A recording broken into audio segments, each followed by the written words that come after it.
Gus Dur dan Cak Nur, belajar dari dua cendekiawan Muslim Indonesia. Dalam sejarah intelektual Islam di Indonesia, dua nama yang tak pernah lepas dari perbincangan adalah Abdurrahman Wahid atau dikenal Gus Dur dan Nurcholish Madjid atau dikenal Cak Nur. Keduanya bukan hanya ulama atau akademisi, tetapi juga cendekiawan Muslim yang berhasil menjembatani nilai-nilai keislaman dengan tantangan modernitas. Dari mereka kita belajar bahwa peran cendekiawan Muslim bukan sekedar menyampaikan ilmu, tetapi juga memanusiakan kehidupan melalui nilai-nilai Islam yang inklusif, toleran, dan progresif.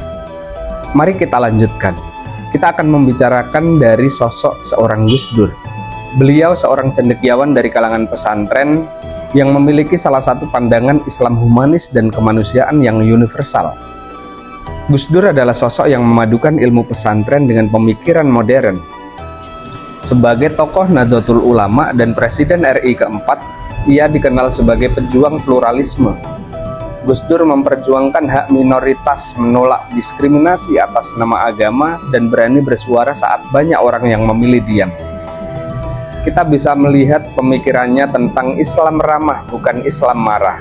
Ini menjadi penanda bahwa Islam bukan ideologi kekuasaan, melainkan jalan kebudayaan dan kasih sayang. Sebagai cendekiawan, Gus Dur menunjukkan bahwa menjadi Muslim tidak berarti menutup diri dari perbedaan. Ia membaca kitab kuning dengan semangat kemanusiaan, memandang agama bukan sebagai alat pemisah, tetapi jembatan antar umat manusia. Gus Dur mewariskan nilai keislaman yang hidup dalam praksis, membela yang tertindas, bahkan jika berbeda keyakinan. Kemudian yang kedua adalah Nurcholish Madjid, atau yang sering kita kenal sebagai Cak Nur. Kita akan bicara soal rasionalitas dan reaktualisasi Islam dalam pandangan Cak Nur. Cak Nur adalah cendekiawan Muslim yang menjadikan kampus dan wacana publik sebagai ladang perjuangan pemikiran. Lewat gagasannya yang terkenal, Islam Yes, Partai Islam No, ia menekankan bahwa Islam sebagai nilai spiritual dan moral tidak harus dibelenggu oleh politik identitas. Bagi Cak Nur, kemajuan umat Islam hanya bisa dicapai jika umat terbuka pada ilmu pengetahuan, rasionalitas, dan demokrasi. Cak Nur mengusung konsep liberalisasi pemikiran Islam, yang bukan berarti bebas tanpa batas, tetapi membuka pintu ijtihad dan reinterpretasi terhadap ajaran Islam dalam konteks zaman.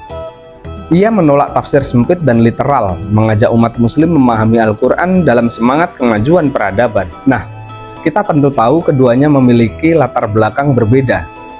Gus Dur dari dunia pesantren, Cak Nur dari dunia akademik. Namun, mereka tetap satu dalam semangat, membumikan Islam yang rahmatan lil alamin. Mereka adalah simbol cendekiawan Muslim yang tak hanya berpikir, tapi juga bertindak. Mereka melawan radikalisme dengan dialog, menghadapi konservatisme dengan pencerahan, dan memperjuangkan hak asasi manusia atas nama iman. Kemudian bagaimana relevansinya hari ini atas pemikiran dua tokoh tersebut? Di era media sosial dan polarisasi identitas seperti sekarang, warisan Gus Dur dan Cak Nur menjadi sangat relevan. Banyak generasi muda terjebak dalam wacana keagamaan yang dangkal, instan, dan penuh kebencian. Disinilah peran cendekiawan Muslim diperlukan. Menjadi penuntun bukan penghukum, menjadi jembatan bukan jurang pemisah yang pada akhirnya menciptakan perpecahan. Dari sini kita paham bahwa kita membutuhkan lebih banyak pemikir yang mampu menyampaikan Islam dalam bahasa zaman tanpa kehilangan akar tradisi. Belajar dari Gus Dur dan juga Cak Nur, kita diajak untuk menjadikan keislaman bukan hanya sekedar ritual, tapi juga perjuangan untuk keadilan, ilmu pengetahuan, dan juga kemanusiaan. Terima kasih, dan sampai jumpa di video yang selanjutnya.